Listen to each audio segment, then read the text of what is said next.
first day at the 16th Annual Conscious Life Expo. Pretty amazing. How many of you were at the meet and greet, which just a little bit ago with Carolyn Mays? That was really amazing.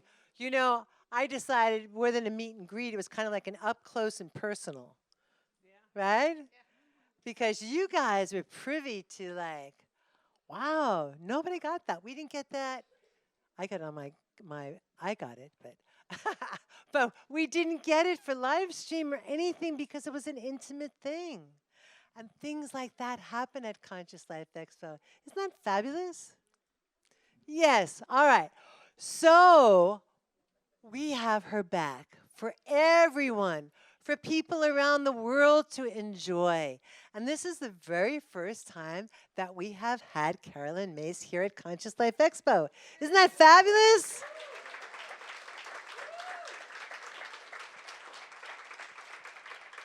And those of us who have been here for the last 16 years know exactly how fabulous that is. So I want you all to put your hands together, give a warm, wonderful, rousing welcome to best-selling author who has touched us for years, our lives, and here she is up close and personal for everyone.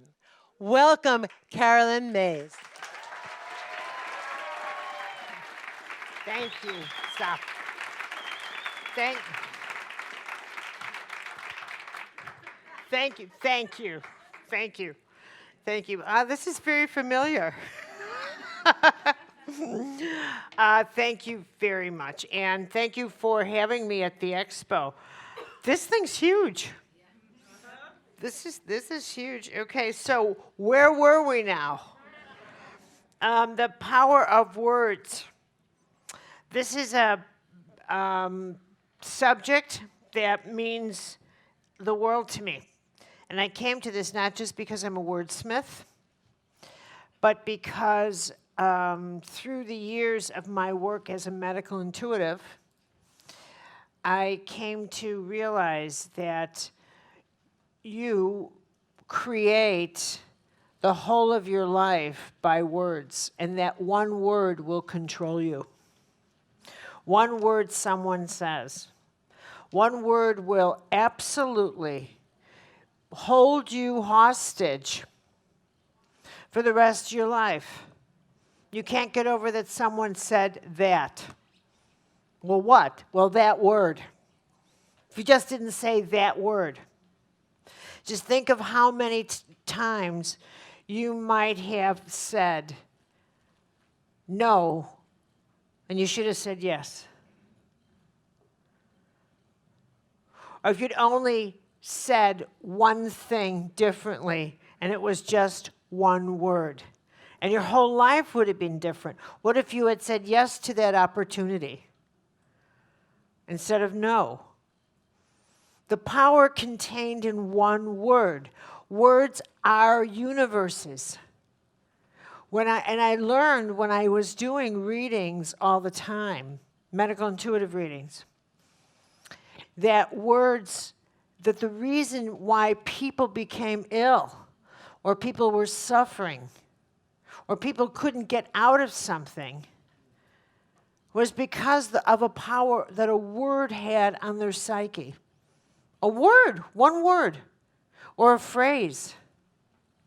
And it was astounding to me. It was astounding because it was also the way, when I would ask them about it, it would be the way someone said the word to them. How could they use that word? And I would say, what word? That word. Now, mind you, see, what you don't realize is that you've created this whole thing inside of yourself. You've already decided the vocabulary someone can use and cannot use. You're the one that's decided that. You've put together a whole subjective series of words, and you've decided the tone of voice people can use or not use. And mind you, nobody knows that. Like, you don't come with a manual so that when you meet somebody, you give them, here's the book. These are the tones of voice, the tones you can use and you can't use. Like you can say, oh my, but you can't say, oh my. That tone is not allowed. But you don't get that you have done that. And that you've wrapped your entire life around these words. And the words that you've decided have power or not have power, have clout, have meaning, have authority in you.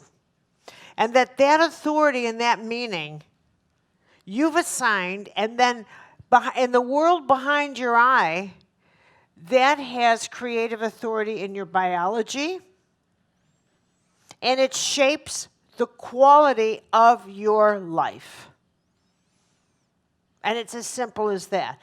And the amazing thing to me is how many people assume that other people know that about them. And that you go into and you will resent people for saying certain things as if they know your relationship to those words. How come they use that word? How come they said that? Said what? And you have no idea. They have no idea what you're talking about. But that particular word conjures up an entire universe for you, and they don't know anything about that. But you see what one word does. What one word does. It is most extraordinary. What does it mean to give your word? To give your word. To actually give your word and keep it. I've got some words we're going to go through because it's fun. But what does it actually mean to give your word? Now, there was a time in a society where if you shook someone's hand and gave your word, that was as good as a contract.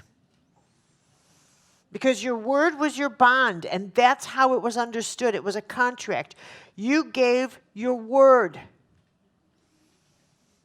You were contained in your word. Everything you stood for was contained in you giving your word. I said I would do this. I gave my word. That's how powerful that is. And if you said to someone, if you said to someone, yes, I will keep your confidence. I will carry your confidence in me, and I will not share it. How many of you knew within one moment you would break that? I'm asking you. And yet you gave your word. Now, this is an important thing for me to ask you. It's a very important thing. If I was your spiritual director, which is a phrase I use all the time because I am a spiritual director. And I know, and I deeply believe, yet again, in answer to a question about the epidemic of depression these days. And part of what I believe is the reason for the growing epidemic of depression is that the spirit in people is not directed as it should be at all. And that we don't understand what the spirit in us actually needs. We don't have this kind of consciousness at all where we how do we say, have this reverence or this understanding that the spirit in us needs as much maintenance and as much constant care as the body. The spirit needs as much inner hygiene as the body needs, as our oral care, as the rest of us.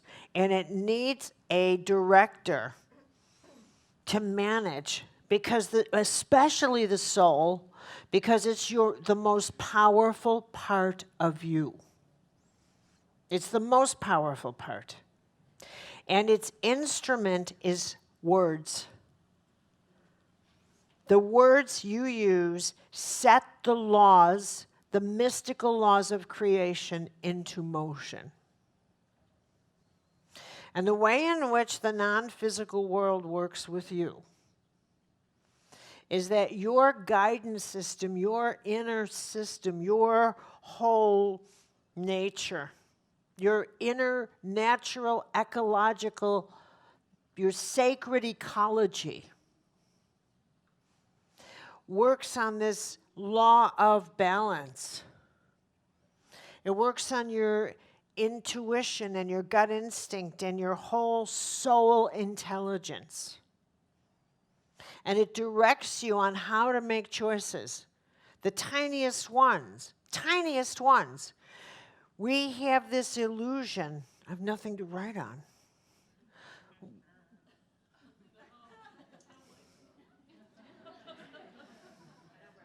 I bet that would be a mistake.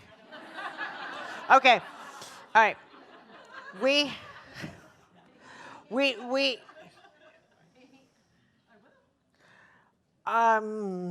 Well, we might. Okay, we have this illusion that in order for something to be effective, it has to be big. That you have to see it.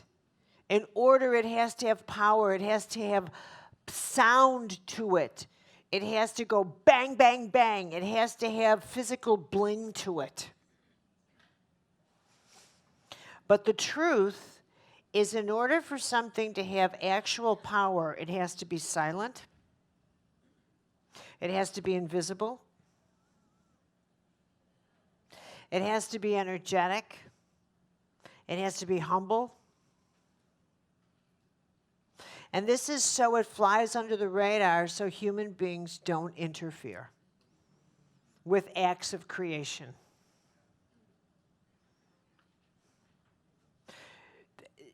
This is how it has to, in order for an act of creation to be really powerful, the object is to defy your ego, because your ego is the worst obstacle, the worst of your obstacles.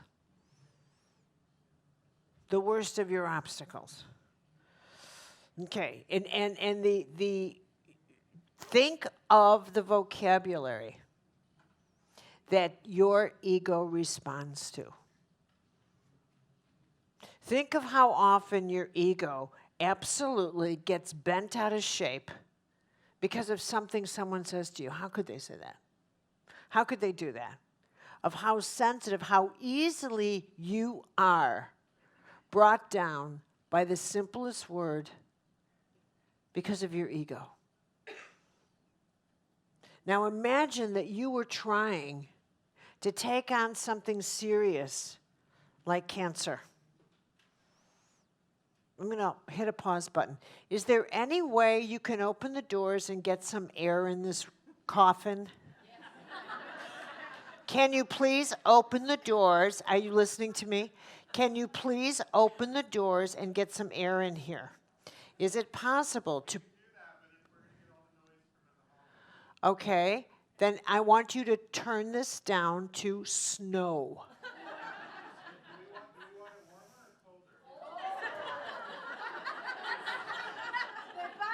What does snow suggest to you? Okay, it is so stuffy in here. Do you know what's in my contract? I'm not a diva, but I'm not a diva. No, I can't live that way. But one of the things that's in my divaness, is one of the things is I can't bear to stay in hotels where windows don't open. I can't believe I'm in here. Because I feel like I'm in it like a, really, I just can't. It's just too, it makes me shake like this. Okay, I really have to like count the seconds, right? Okay, so help me out. We can do this. Okay, All right, back to this. All right, words. Now,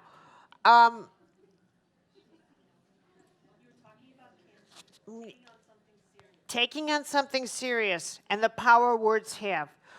Now, what I did, because it's just so interesting, is I have a list of words that get you in trouble. And I thought we would kind of go through that. And I tell you, when I would never have paid as much attention to this, except for the years and years of working as a medical intuitive. And as I became more and more attuned to the way we see ourselves and the power that we have in the world behind our eye.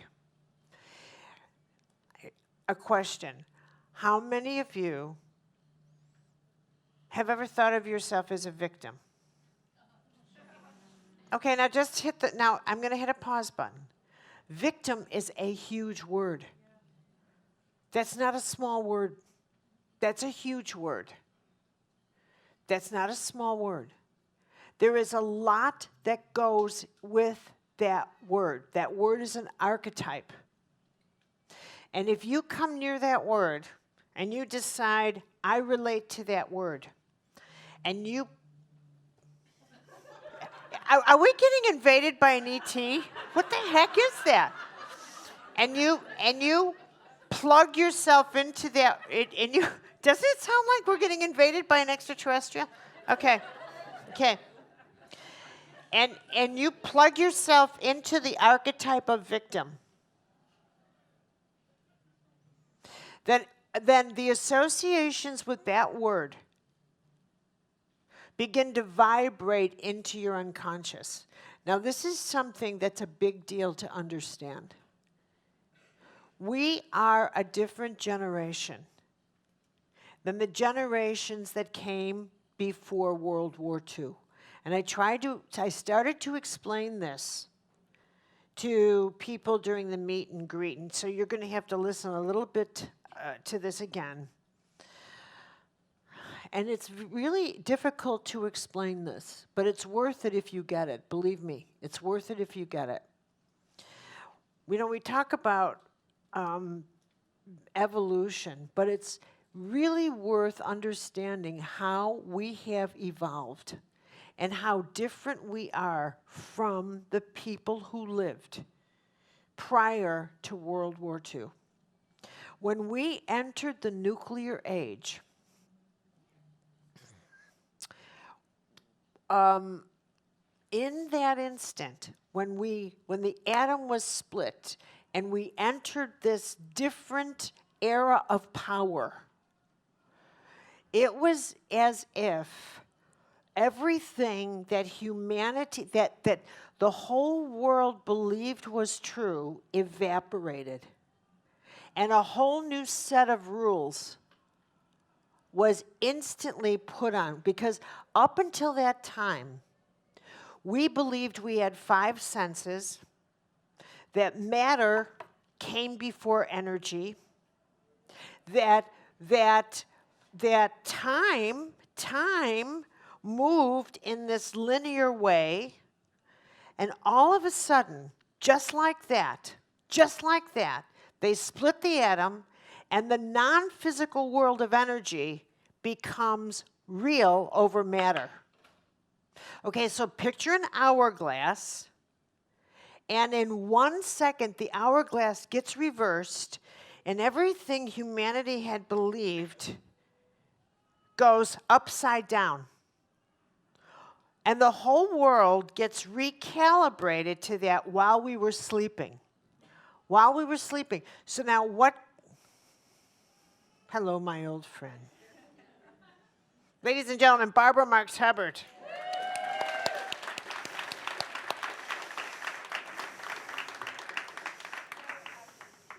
You too.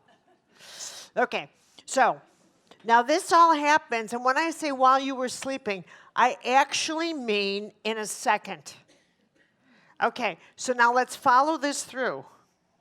I want you to think that in that second, you went from being in the world of flatlanders to popping out and living in a hologram.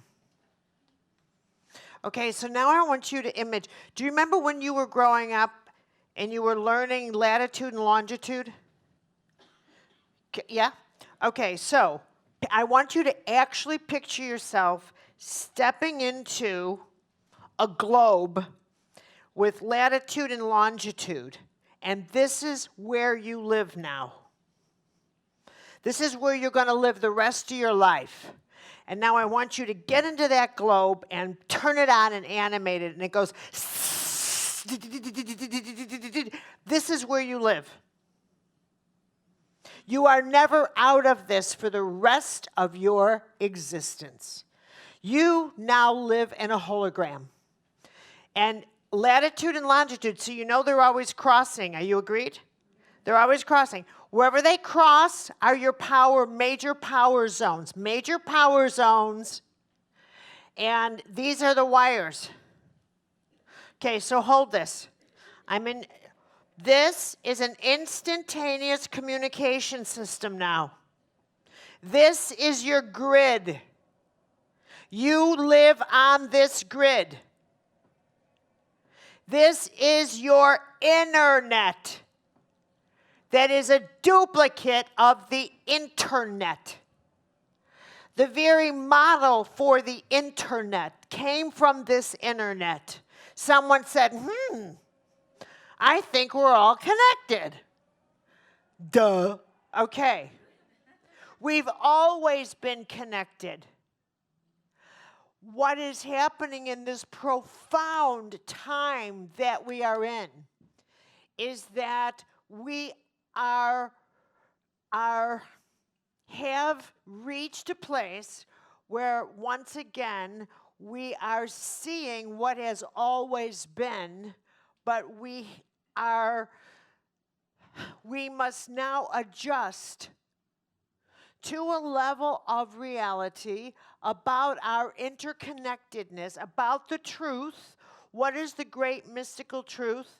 That we are all one. That what is in one is in the whole. That what we think, how we are, every choice we make on the micro communicates to the macro as fast as, oh look, sending an email communicates. So we have created a physical, tactile way of doing on the internet, physically, what we actually do on the spiritual level all the time. But without the physical, we don't get it. We simply don't get it.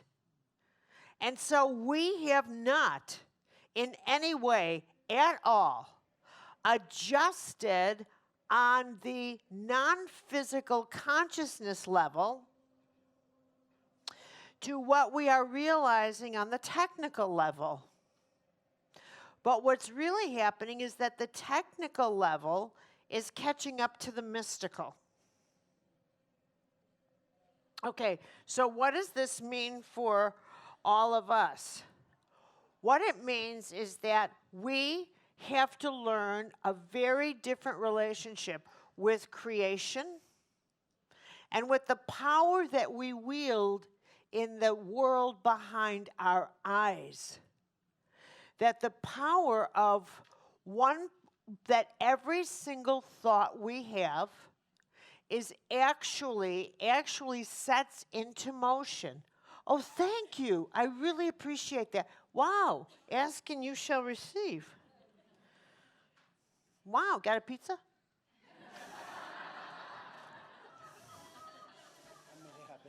You can make that happen too? Yep. Marry me. Okay. Okay. Okay.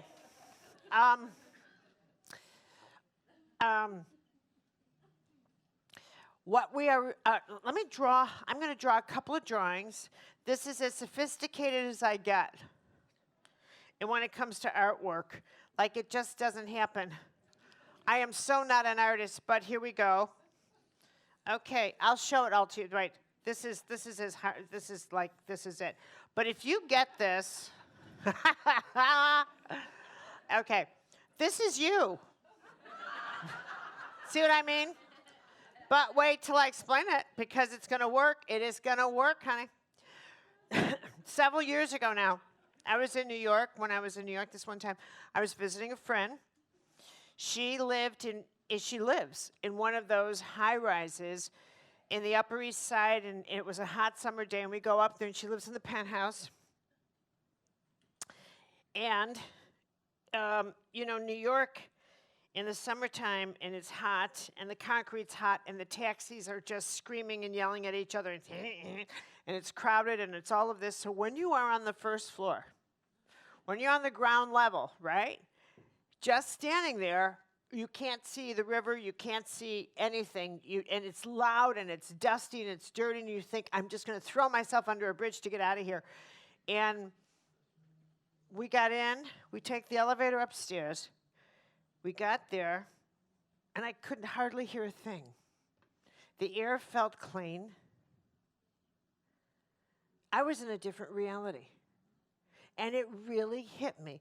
I walk on our deck, I get an iced tea, and I look, and all of a sudden the city was the most beautiful place I'd ever been. And as I sat there, the sun began to go down, the lights began to come up. And I thought, I don't want to be anyplace else. Suddenly, I retrieved my shattered self from beneath that. Is there an earthquake?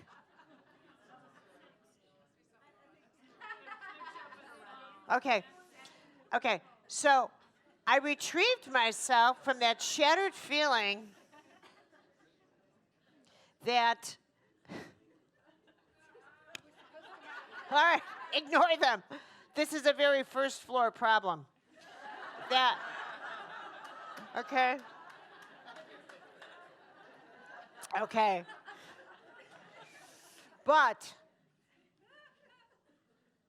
But what it did was it so impressed me with this. This is us. We are a building. You are a building. Just like a building, once you're built, you can't move. All the movement's inside of you. Every floor is a different view of the same address. But just like moving up, every floor is going to cost you a lot more money. Your rent gets higher as you go up. But with every time you ascend, you get a completely bigger and broader perspective of the exact same place you've always been. The exact same place, only it looks completely different. And here's what's true. You want to tell people on the first floor, look, you can't believe what's inside this building. You just go up, they don't believe you. And they don't want to hear it. Any more than you are ready to hear someone from the penthouse come down and say, you can't believe it, because you don't want to run up. You have to go up one floor at a time. Nobody wants to run up to the penthouse and bypass all of these. That experience does happen, and it's called a conversion experience. And that's the kind of experience that Teresa of Avila had. Rumi, high voltage mystics who go from one level of reality completely to another at the speed of light. It is shattering. It is overwhelming. And what happens to all of them is that when they come back and everyone says, what happened to you? All of them say, I do not have, and here's the operative thing, the words to describe at all. So as you ascend in consciousness, what happens is that with every level that you go up, it sounds like the Third Reich is next door. Okay. Doesn't it? Maybe Trump's over there. Anyway. All right. Well, Third Reich, I mean, all right.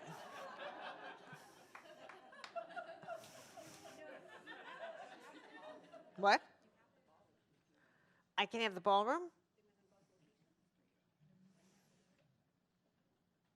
Well, I think we're just fine. What we're going to do is explode in there and say, "Stop it." No, stop. We can. I can't. I don't want to be disturbed again. I have to stay on. We're just going to ignore that. I mean, it's really. If I can ignore Washington, I can ignore that. Okay. All right. Enough. Okay. And if you can just pull back, right? Here's the operative word: illusion. Train yourself. Detach. All right. Now, with every floor of your life that you go up, you exchange all kinds of things and realities. You have to find different words. You have to describe where you are differently. The words you had on the first floor no longer describe where you live on the second floor. They no longer describe what you're experiencing, what you're feeling, what you're seeing, the kind of furniture you want, the world you're in. Years ago, I wrote Why People Don't Heal.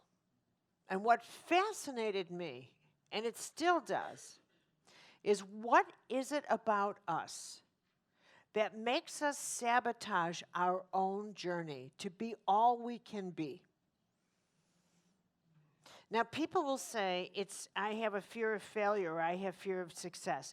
That's what you say in amateur hour. That's a first floor. There is no such thing as the fear of failure or the fear of success. That's when you say, when you don't reflect on you. When you want to get an answer where someone coddles you. Oh, you poor thing, you're afraid of success, you poor little baby. There's no such thing. Okay? What it is that people are afraid of seeing clearly. People are afraid of becoming comfortable with truth, of getting to know themselves more. Because the more truth, because every floor you go up, you see things more clearly. And the more you see clearly, the more you have to make choices to accommodate that clarity. That's what you don't want to do. That's the kind of thing people want to avoid. I don't want to see things that clearly. And so that's what people want to avoid, is that level of clarity. They think, I really don't want to recognize that this, I don't want to give up doubt. Doubt is a companion. I don't want to give up being able to say, I am not sure what to do, when in fact, I am sure. I don't want to give up being able to say, I did the best I could, when in fact, I know I didn't. Here's a word that you have to give up at around the third floor. You have to give up the word deserve. You no longer can say, I deserve this. For whatever reason. I've had a good day, I've had a bad day.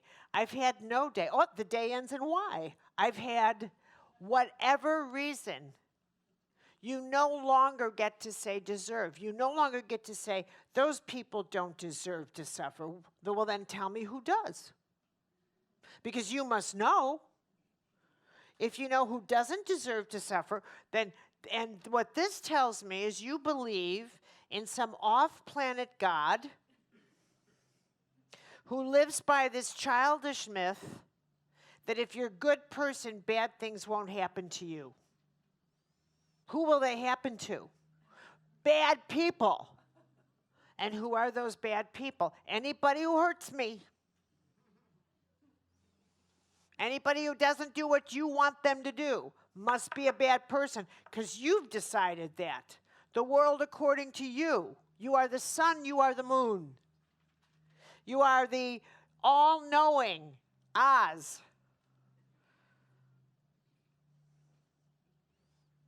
No, you have to give up that word because you know nothing about deserve. You can keep dessert,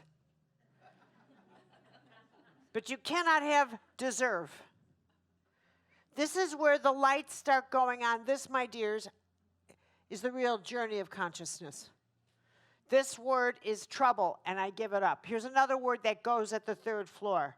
Try. You no longer try. You either do it or you don't. And if you don't want to do it, you say, I don't want to do this yet. But you stop lying and say, I'm going to try. Try means no. It's code for no. I'm going to try and get there. Don't you ever say that to me. Don't you ever speak to me that way.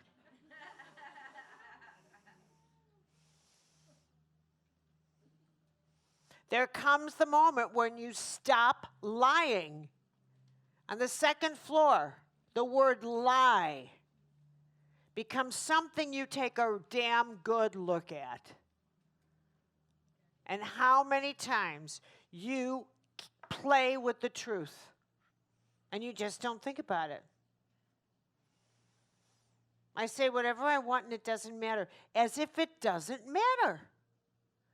As if giving your word does not matter. Do you know how powerful your word is? Someone just left you, had a conversation with you, and believed what you said. And actually believed you. And it doesn't matter to you that you said something that wasn't true. And what if it was about another person? That you twisted a story. Somewhere along the line, the second floor, you have to realize this is potent stuff. I can't do this. I can't do this. This is where fear of truth comes in. This is why people sabotage the journey of consciousness. They do not want to become this clear. They do not want. It's too much for them. It becomes too much.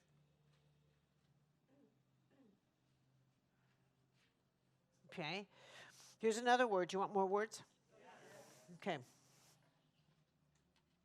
Blame. You can no longer blame. This is about the third floor, too.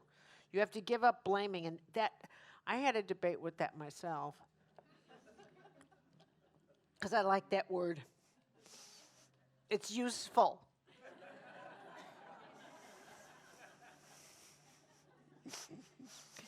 But put these words down. Put these words down. And decide, I can't use this anymore. I can't use this. Now, you may think, what's the big deal? When you remove these words from your vocabulary, when you actually remove them, you are altering. Remember, you are in an energetic sphere. You are shifting your relationship to the laws of the universe. You're shifting in a subtle way the way you want to relate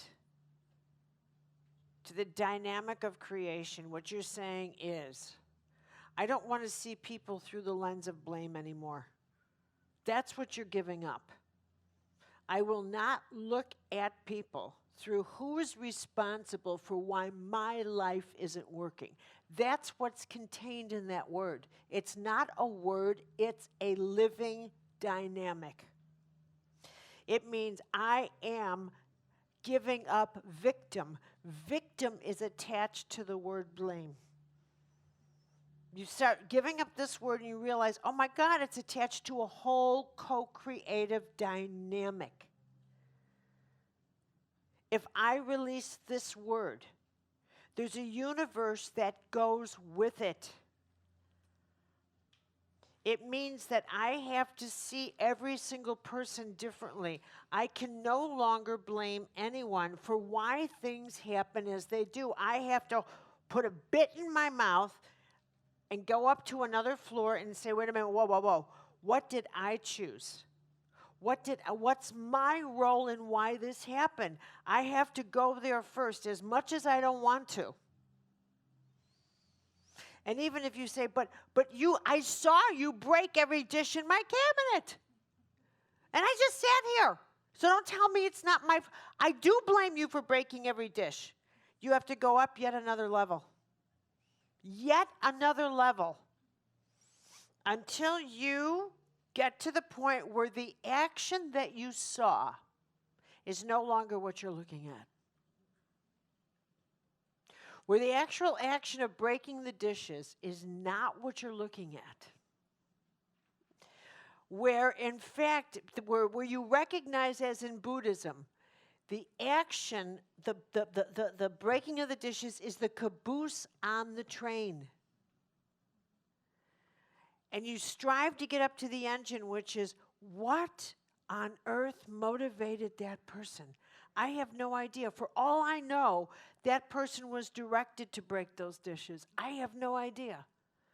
I have no idea. But I want to be somebody whose consciousness does not respond to the action someone does.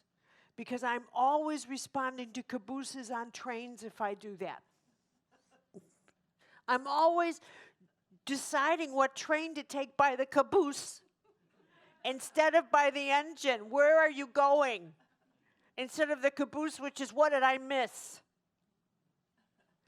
If I judge by the action, I'm always saying, what did I miss if I look at the train, at the caboose? Because I don't know why you did that. I don't know why you're upset. I don't know what you're trying to tell me by breaking my dishes. I've missed the message. I've missed everything. I need to get to you before you break my dishes. Then you see, yes? So you have to go higher and higher and higher if you get caught at the level of action. You think I'm losing. It's not about whether you like the action, dislike the action, blah, blah, blah, blah, blah. It's about I'm losing.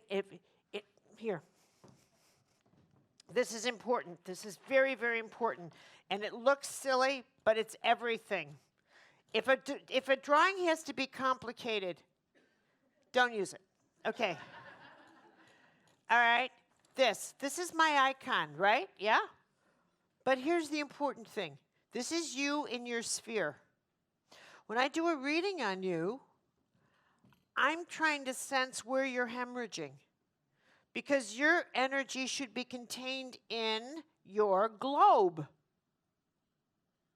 The choices you make cause you to hemorrhage.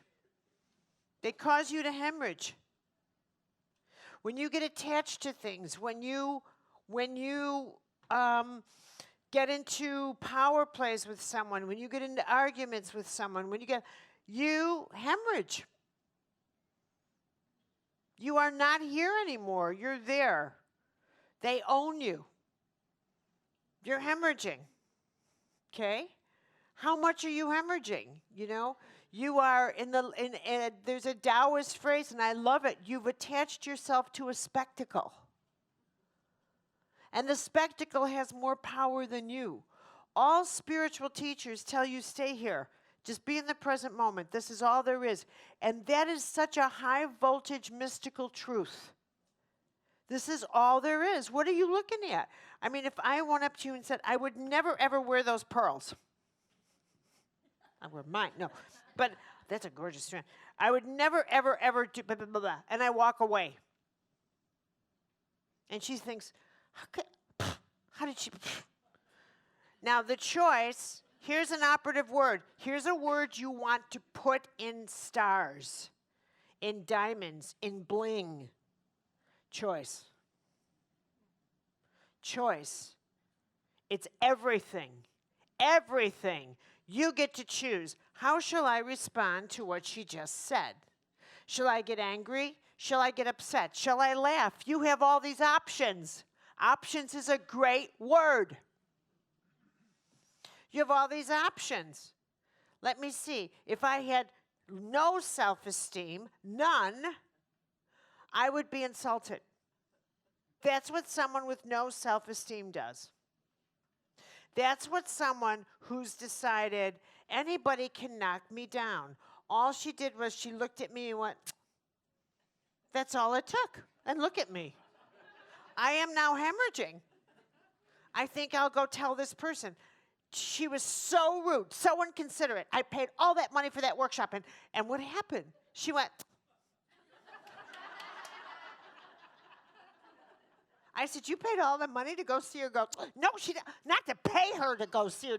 She did it at me. And I said, wow, she singled you out. She didn't single me out for that. I went to talk to her, and then she went. And I said, well, what do you make of that? Is it code for something? I'm so insulted. And I said, well, bring me the insult in a box and we'll talk about it. And I said, well, it can be a big box, a little box, a small box, a Tiffany box, a peacock box. Bring me any kind of box. Put this insult that is draining you so much, and we'll talk about it. Well, it doesn't fit in a box. We'll put it in a bag. I am so not fussy. Plastic bag, paper bag, I don't care. Just bring it so we can talk about it. Doesn't fit in a bag. Well, put it in a balloon. I don't care. Just bring the insult here because look at you. You're a wreck. Well, where is it? Well, what? Well, it's what? Well, it's here. Oh, so what? It's just a tone that just happened. Just a tone. And you decided, I think I shall attach myself to that. Yes, I shall. Yes, indeed I shall. That's what will let me think. I have a choice. Should I attach or not?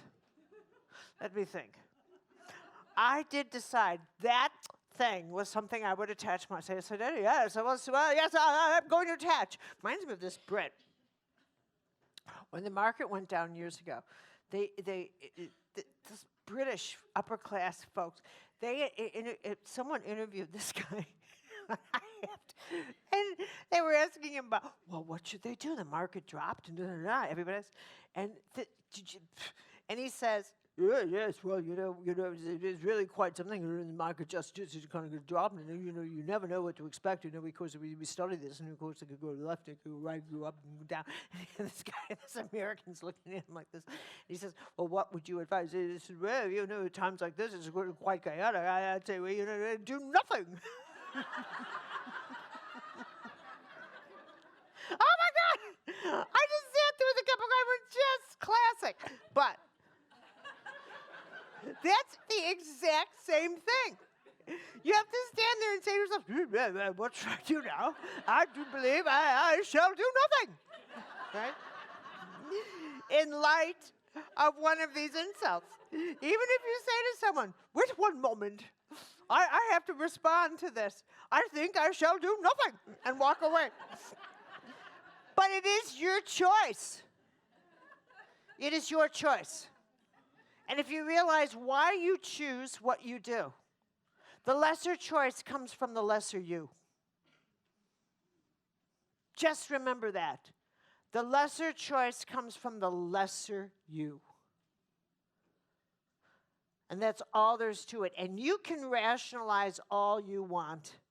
But the bottom line, if you came to me as your spiritual director, is this is what you're going to get from me. La, la, la, la, la, la, la, la, la. Until you say, yeah. Yeah. That's how I do it. That's how I do it.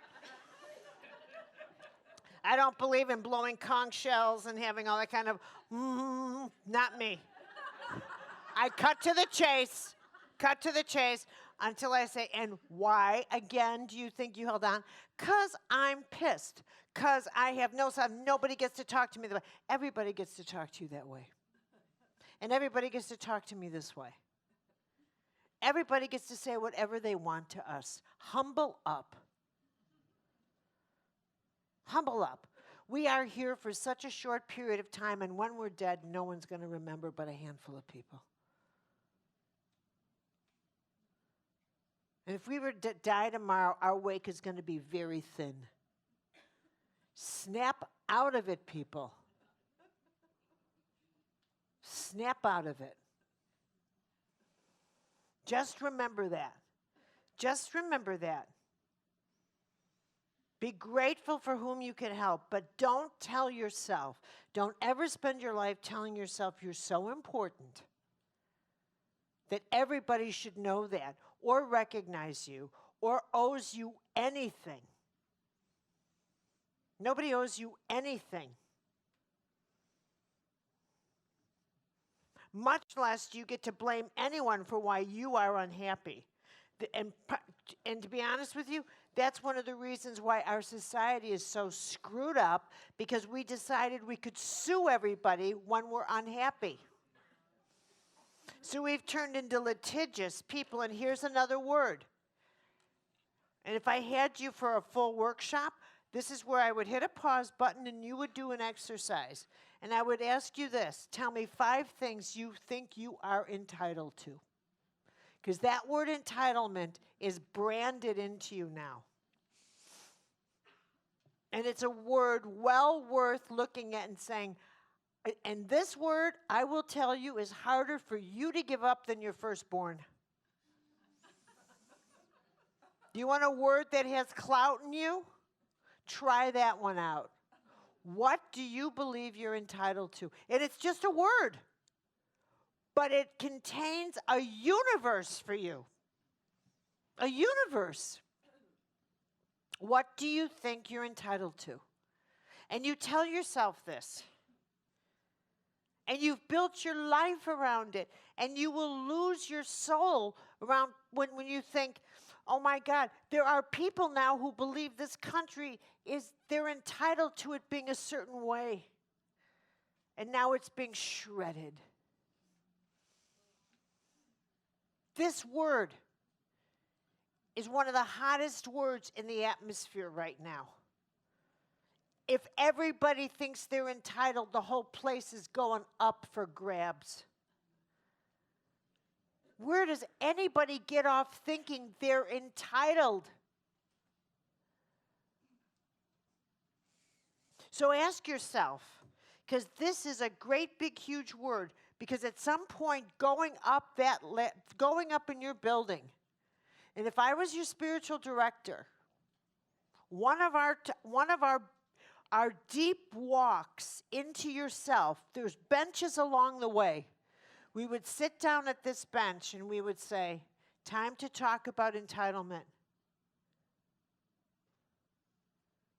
And where we start picking that part of your life apart. Because so much of your anger, so much of your fear, so much of your paralyzed choices, so much of where you stop yourself is based upon what you believe you are entitled to. I'm entitled to a pension. I'm entitled to this. I'm entitled to that. I'm entitled to Social Security. I'm entitled to this. I have a bank in my little village that I live, where I live. I bank. Let me say this as though I speak English.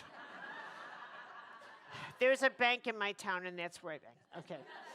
And, of course, I've gotten to know everybody.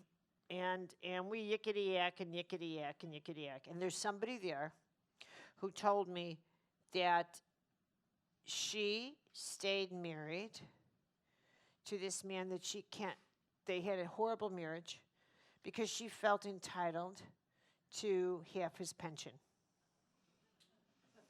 And I said, well, how long were you unhappy? She said, 21 years. Now, to me, that's like going home to a house full of rats and rattlesnakes. I mean, but entitlement has that much power. So if I'd ask you, you have no idea how much you entitled to inheritance, entitled to how much power you will lose. You will lose your health over what you think you're entitled to. You'll fight to the death. And I need to hit another pause button. We don't have time to go into all that is contained in this word.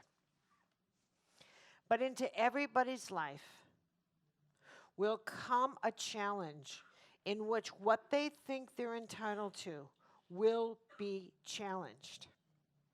You can count on it. And the reason you can count on it is because it causes each of us, to challenge, to break our connection with that fundamental idea, that fundamental illusion that exists on the lower level, that somehow this world was built around us, and even the smallest part of it. That the greatest gift, and this is one of the gifts of going through the dark night of the soul, that when you come out the other end, all of these anchors that so weigh us down, that we think actually make us secure, like I'm entitled to this and I have to have this, are actually the greatest anchors and fear anchors of our life. That through the dark night, through the systems where we discover when someone says, oh my God, I've lost my entitlement, or I found out I'm not entitled, or they took it away from me, or going through the pain of the betrayal of not getting an inheritance and having to go through that and find a way through those struggles like I've seen so many people have to do. Discovering that they have to reconcile, oh my God, I'm not entitled to anything. But the end result of getting that huge hook out of you is recognizing how unbelievably free you are. Now, but it's not 9 o'clock. Okay. All right, I'm just going to mention a few more words and then I'm going to wrap it up with a prayer, but I won't go in so long. I'm so sorry to keep you so long. Okay. All right, so there are a couple of other words. Okay. All right. There's just a couple of words. Another word that really gets you in trouble is expectation. Okay. Is expectation. Expectation is a word that gets you in trouble. To have expectations of anything at all, it gets you in trouble. So if I hit a pause button and I say, what do you have expectations of? And what happens with an expectation? So just for fun of it, if I said, the best, if you pay attention to this, the best things in the world that ever have happened to you, you had nothing to do with. You had nothing to do with. Everything that was the worst thing, you had a hand in. All right? I just want to point this out. I want to point it out. Just so you pay attention to that. I want to point it out. And I want to point out that where it falls flat on your face is that you had expectations that things would turn out a certain way, and you got controlling. Or am I wrong? Okay? So control and expectations. Now, if you were baby mystics, and this was a crash course in mystical laws, and using the power of your soul and battling your mind, all right? One of the great teachings would be every time you have an expectation, you have to pull back and recognize that is your compulsion to control. And control is a word you have to pay attention to. Because control comes from fear. But what fear is it? It's the fear of being raped. Of having your power raped and taken from you. The need to control. Okay, and anytime you get controlling in an covert way, you will become, here's another word, manipulative. You will do something that will cost you because you will not come at it directly.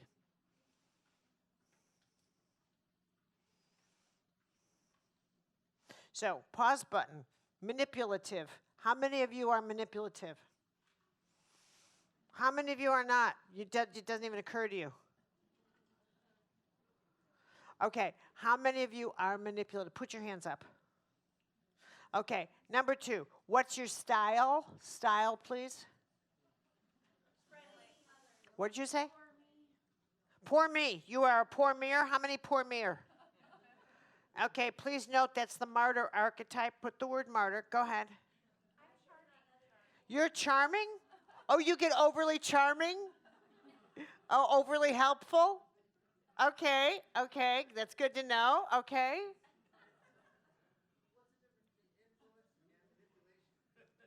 What's the difference? That's a very good question.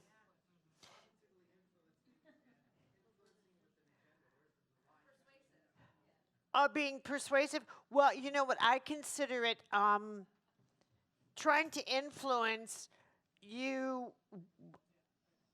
For me, when someone's trying to influence, when I think they're open to conversation, they're open to dialogue, and they don't have to get their way. But manipulation is a different tactic.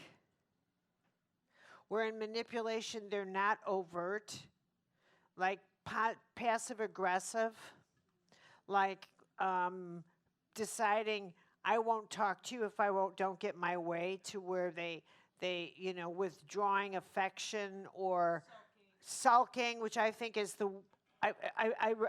that's a vile thing to do. Absolutely vile. I really would never work with someone. I'll have them off my team in a minute. In a minute, they're off my team if I see that. They're off my team. Get out. If you're still behaving like a child, you're out the door. I won't tolerate it for 30 seconds, not 30 seconds. Out. Yeah, if you can't conduct yourself like an adult and talk, you are out. See, that's the difference. I can always but this is how you have to play it with me. I am now about to try and influence you.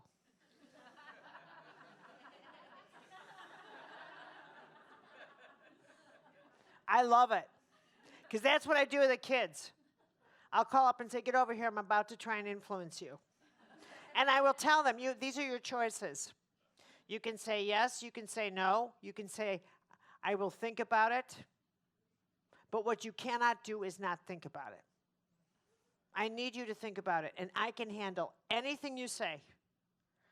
But I need to have the reason why you're going to say that. That's how I do it. See the difference? But if you want to get to that healthy stage, I'm going to tell you what my niece did. This is story time. This happened last week. And I have to say, I'm giving myself a gold star. She's 4'11", and her boyfriend's 6'5". Anyway.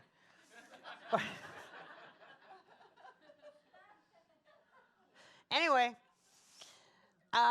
so she and her boyfriend have been dating for 5 years, and they really are cute, but and and so um, but his family is kind of he loves hanging out with my family. My family's a very loving, warm, fun, buoyant, cozy family. I'm very blessed that way. Very, very blessed. And he's not that way. And so he's got a little bit of the bully kind of family, you know. So anyway, he received an email from his mother and from his father, 2 different emails saying, you know, you never come around to, and it's because of your girlfriend and blah, blah, blah, blah. And he forwarded that to my niece and said, look at what they're doing now. This was 6 days ago, 7 days ago. And she said, okay. Within 5 minutes, she calls his mother and says, I'm coming over, you got 45 minutes. Get the family around a table, I've had enough. Right. She drives over, all 4'10" of her, into this house. She's like a Lilliputian. She comes in, and her boyfriend's not there. She walks in, and she says, where's Greg? That's his father. He ran up to the bedroom. Get down here, right? So now they're all sitting around the table, and she pulls out the email, and she says, okay, let's go through this one at a time. So I'm the reason he's not here, huh? And she's D. And she says, I'm not carrying this. This is you. And she said, we treat him with respect. We treat him this way, and you don't. And don't you dare pin this on me. And she said, and you have a problem with me? She said, you better get over it. And she looks right at him across the table, because I'm going to be your daughter-in-law.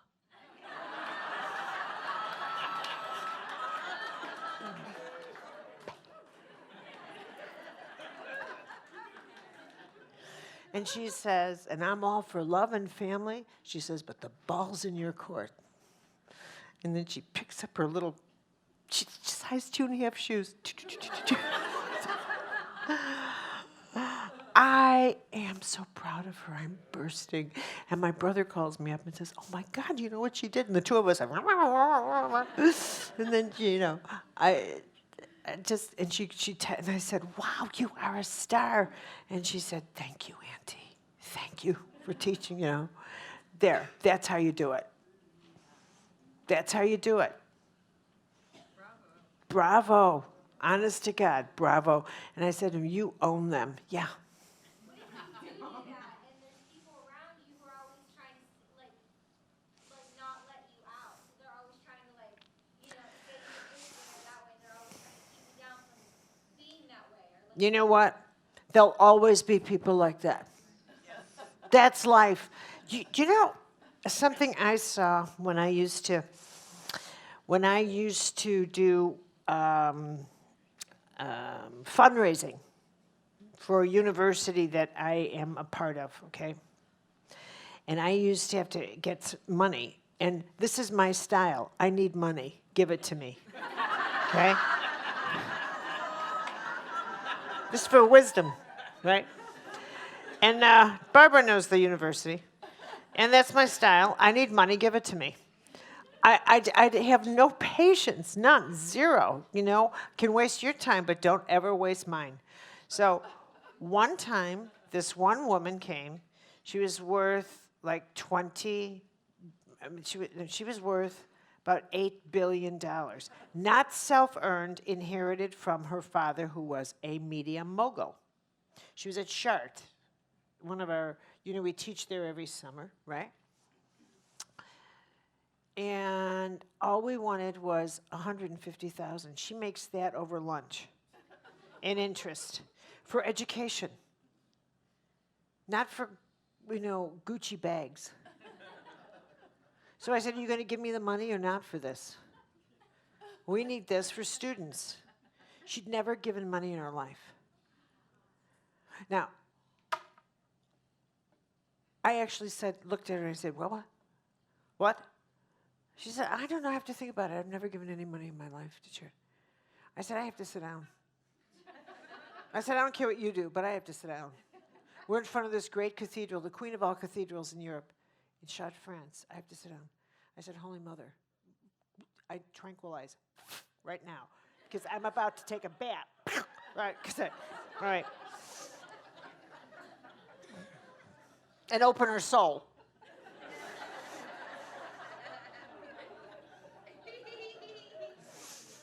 Chicago style.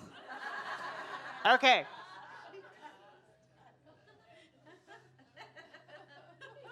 Well, later I went into, and I sat, and I said, talk to me.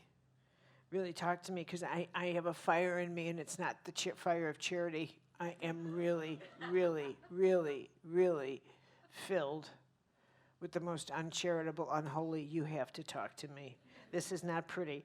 If I see her in another room, I'll jump over a table. I know me. I'm so devoted to education. And she said, I'll have to think about it. What's there to think about? And that's when I understood. And this is a metaphor for power. This is an analogy. This is an analogy to power. So whether it's money, right. At that stage, I wasn't asking her for money.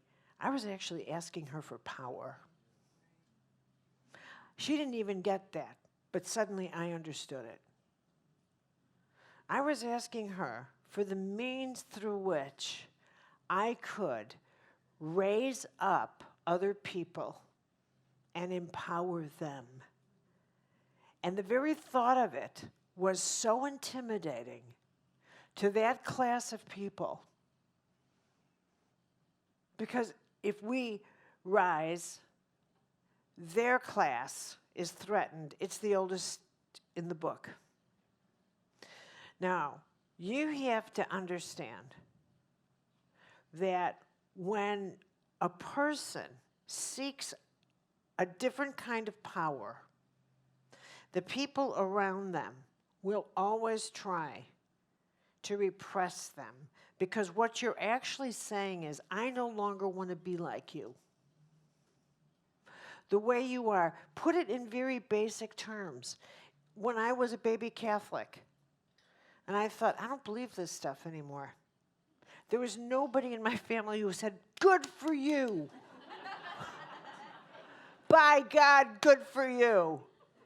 It was very threatening to them. Made them unhappy. It made them unhappy because it meant that I would leave Catholic home and spiritually never come home again. And that wherever I went, whether I ventured into Christian mysticism or into Buddhism, when I came home, I would look upon them differently. And what if I thought they were less than? And that's the great fear.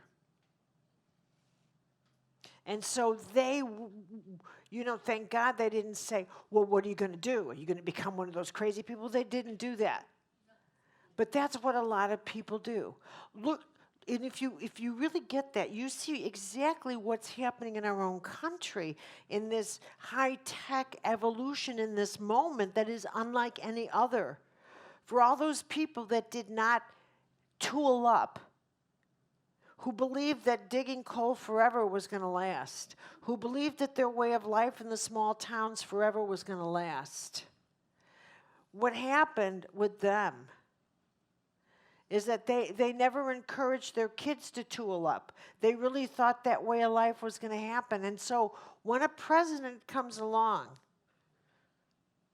like Reagan, who said, we got to dumb down these people, and then the line keeps up, and you have someone like George Bush, who absolutely embodied the first president who we intellectually mocked. We intellectually mocked him. The very first president ever, which changed something archetypally. He didn't speak words like an intellectual. For the first time, something cracked in the Oval Office. And we had a person who was less than, and all of a sudden that war on intellectualism really picked up momentum. But it was like the place was ripe for this because that whole segment of our society did not want their kids educated.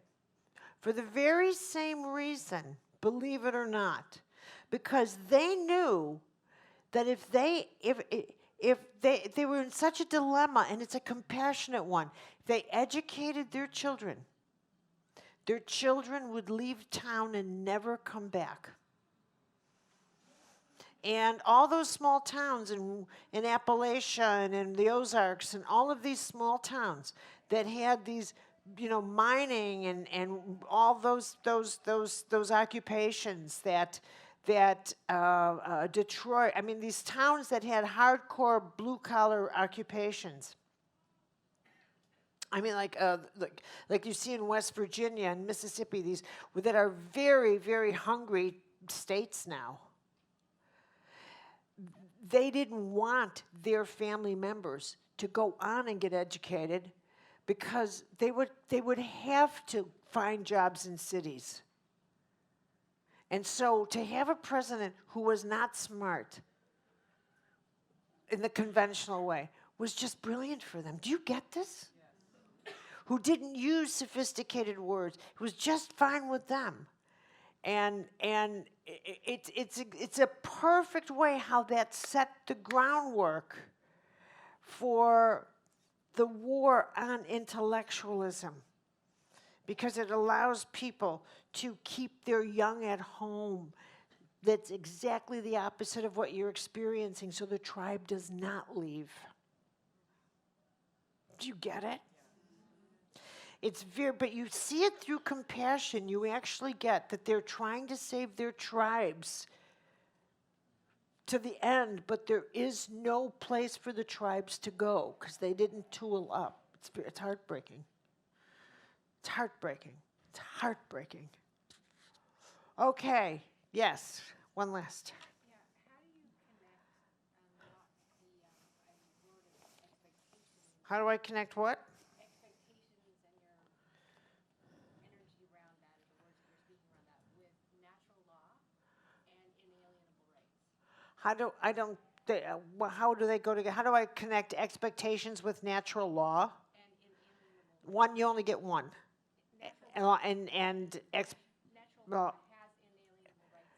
Natural law has rights in it. Yeah, that's what the Constitution's founded on. Well, natural law, what they did with Hume and John Locke and Rousseau, what they said was the natural law presupposes that human beings are entitled because the spirit has certain rights to it. But they projected those rights. They projected those rights. They decided what those rights would be. They decided that the rights were happiness. That's not inalienable. We decided that. We chose that. We could have said creativity. We could have said creativity. The natural law is what is a right, we don't have rights in that way. They could have picked out anything they wanted to fill in that space. They said what was truth is that the human spirit, the Constitution of the United States is the first document in which the rights of the soul take precedent over physical. You didn't know that? Okay. That's what makes it sacred. Number one. Number two, what those wonderful political mystics decided was they chose, based on the work of the humanists, Rousseau, Locke, Voltaire, the humanists of the time, they decided what rights would serve the Constitution. Well, what would serve the creation of the country. So it was the right to expression, the right to freedom. I mean, it was the populist of the time.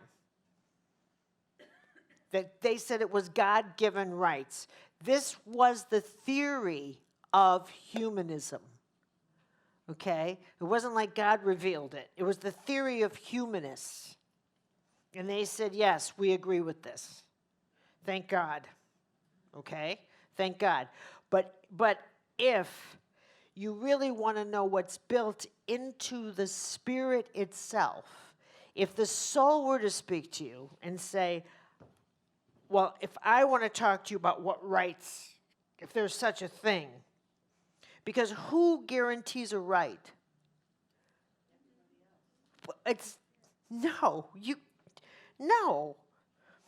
A right means I have a right. You have to yield because of my right. Do you get that? Okay. What our bio-spiritual ecology requires. Right is a very difficult word to wear up here. That's a word that's very difficult to wear in your head, people. Have a right. It means some system is behind you. It's like a currency that's is like Fort Knox backing the dollar bill. Without Fort Knox, without the feds backing the dollar bill, the Federal Reserve, it's not worth anything. Without something backing the word right, it's not worth anything. But if you were to talk to the soul and say, do you have anything? And the soul would say, yes.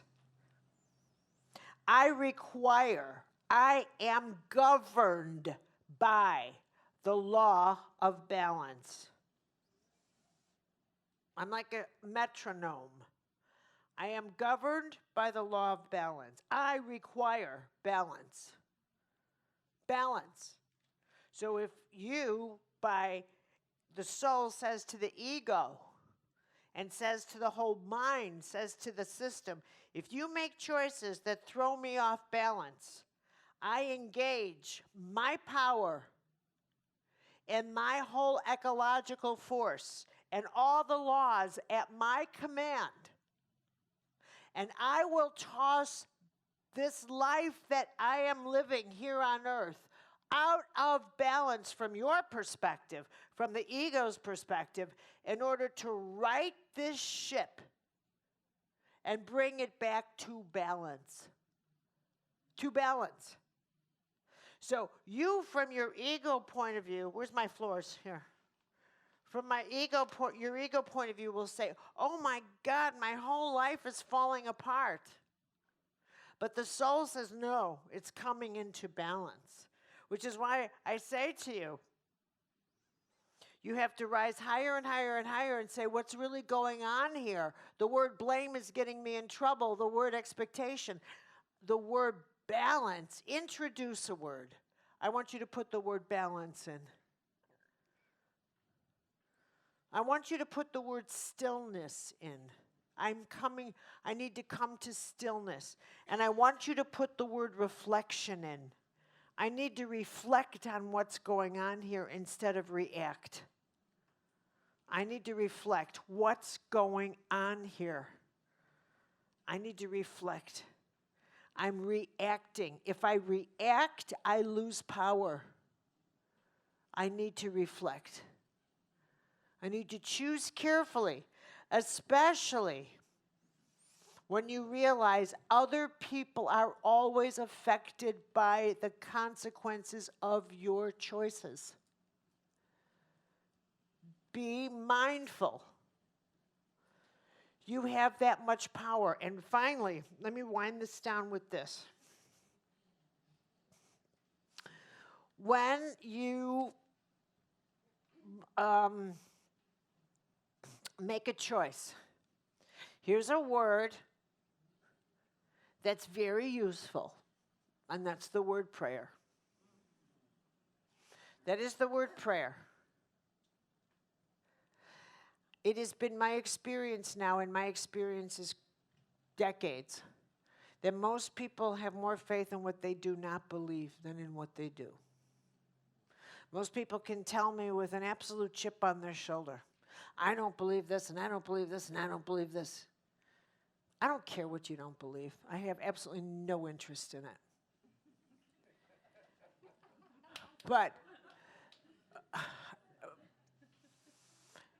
But the inability to have faith in something is, to me, traumatic.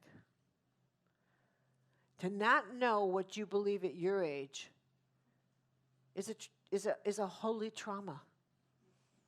To not know with absolute certainty that there is a power greater than you, to whom you are accountable. Now, I have no sense that this power is loving whatsoever in that word, because that word means nothing to me. Nothing, zero, nothing. But the way I have come to understand it with absolute adoration is that I have come to understand that God is law. Everything about us is law. Everything. Everything. Law, cause and effect. Law. Action and reaction. Everything is law. And so is prayer. This is a very impersonal universe that operates on laws. The tide, the flow of the planets, absolutely everything. The study of medicine is law. The study of disease is subject to law. You take a bottle of medicine, it says follow these laws. They're called rules. They're called description. What is the take it for 3 weeks? That's a law. They expect the illness to heal by following the laws. But prayer makes this impersonal law universe intimate. And when you say, God, hover over me somehow or other, in ways we will never understand, every prayer is heard. Every prayer is heard and delivered. And delivered. It is irrelevant that you decide, I must have a goddess or God. Stop it. Just stop with that pettiness. Religions don't exist off this planet. There's no such thing as a Catholic off this planet or anybody else. The soul has no religion. Even in Rome now, they're working on a galactic religion because they know that it's when they finally admit that we're in touch with extraterrestrial life, the myth of the Son of God is going to evaporate. Because the gods from this planet are earth-centric, and that has to stop. And we must find a galactic position. And that is divine, conscious, benevolent God that does not belong to a planet but to all life. And that life system is law, and we have a bio-soul ecological system, and we are one with nature. And your role is to live as a balanced human being, in which you listen to your soul and you serve all, and you pay attention to the laws. What is in one is in the whole. What you do to one, you do to everybody. So you shape up. And you let go of your wounds because they don't serve you at all. They don't serve you, and they don't serve anybody. And everybody's tired of hearing about them. So I will be the messenger and tell you that. Stop complaining. It doesn't serve you. Use your power of words. When you get up in the morning, you remind yourself, this day of my life will never come again. Ever. I will never see the sunrise again, and I will never see this day of my life again. How shall I live it? What do you want of me? Do not use sad words. Do not tell yourself you're sad. Do not curse your life. Never tell yourself something is not enough. Ever. And if you talk to yourself that way, you put your head in the toilet for 7 minutes. Oh, thank you.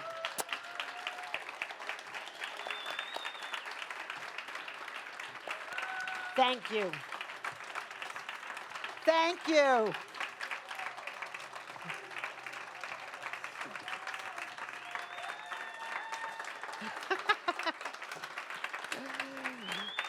Thank you.